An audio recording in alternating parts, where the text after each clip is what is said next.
Welcome to Seeing Art History. A group of magnificently dressed Florentines is assembled in front of a ramshackle shelter.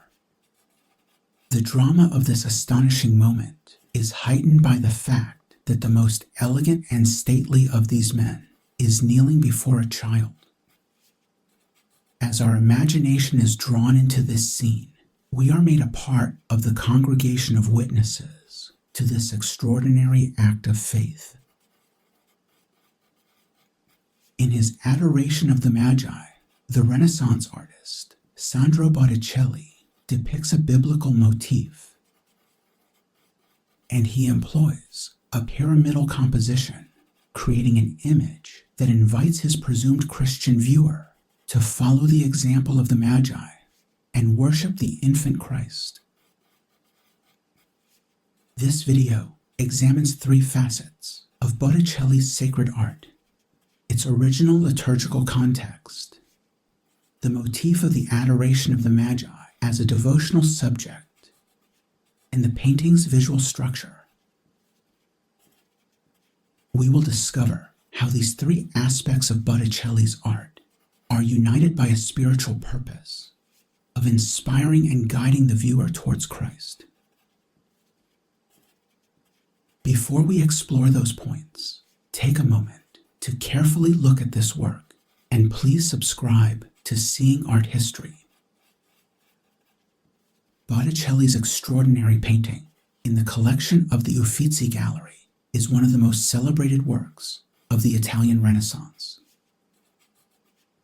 Envisioning its biblical motif with elegance, beauty, and nobility, this altarpiece boldly depicts one of the most popular motifs in 15th century Florentine art.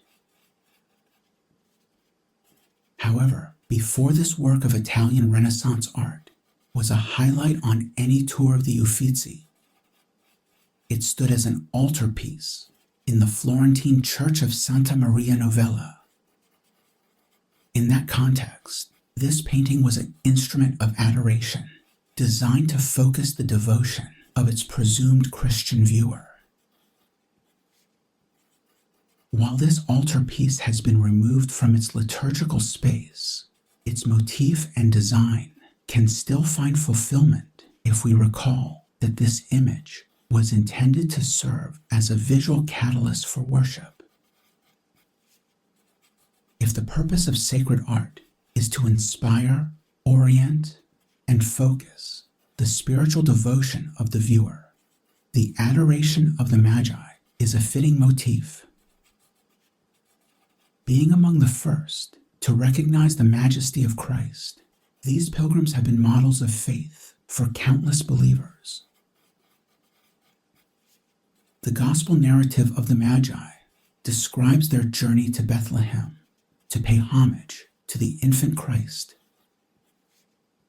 Because they offered three gifts, gold, frankincense, and myrrh, it is traditional for artists to depict three magi, and these are often represented as an older man, a middle-aged man, and a younger man.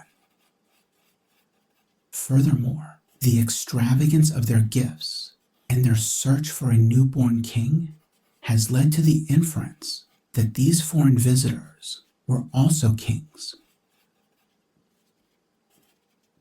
The enigmatic identity of these apparently wealthy and exotic worshippers of Christ has emboldened the imaginations of many artists.